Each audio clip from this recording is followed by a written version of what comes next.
윤석열 당선인은 검찰 문제에 대해 특히 검찰과 경찰의 수사권을 다시 조정할 가능성을 언급했습니다. 검찰 수사권 확대 가능성과 함께 정책 기조 변경에 따른 부작용에 대한 우려도 나옵니다. 윤혜리 기자입니다.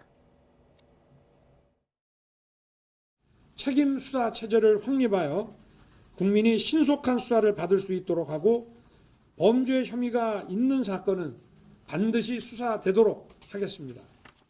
윤석열 대통령 당선인은 사법개혁 공약으로 책임 수사제를 약속했습니다.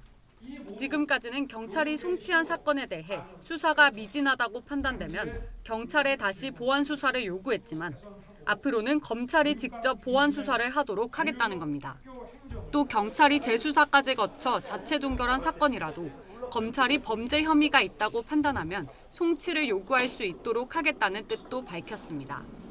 경찰이 처리한 사건을 검찰이 다시 들여볼 수 있는 권한을 강화하겠다는 건데 윤 당선인은 부실 수사를 막기 위한 취지라고 설명했습니다. 검경 수사권 조정 이후 발생된 검찰과 경찰의 핑퐁식 사건 미루기로 인해 수사 지연과 부실 수사에 대한 국민적 불만 역시 해소시키겠습니다.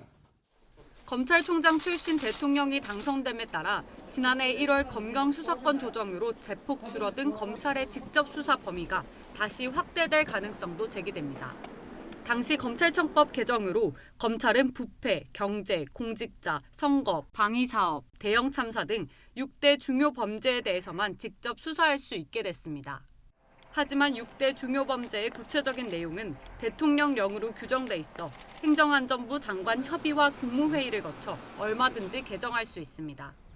이 때문에 경찰 내부에선 수사 기소 분리로 균형을 잃어가던 검경의 협력 관계가 검찰의 직접 수사 강화와 함께 다시 수직 관계로 회귀할 수 있다는 우려도 나오고 있습니다. 다만 현 정부의 검경 수사권 조정은 법 개정을 통해 진행된 만큼 이전으로 되돌리려면 국회 의결을 거쳐야 해 현실적으로 어렵다는 관측이 지배적입니다. 현실적으로 민주당이 170석 이상을 차지하고 있기 때문에 윤석열 당선자도 동의를 했기 때문에 명목상이나 사실상으로 법을 다시 재개정하는 것은 한계가 있지 않나. 나아가 검경 수사권 조정이 정치적 사안으로 변질되면서 집권당에 따라 법과 제도가 계속 바뀌는 게 바람직하지 않다는 지적도 나옵니다. YTN 윤혜리입니다.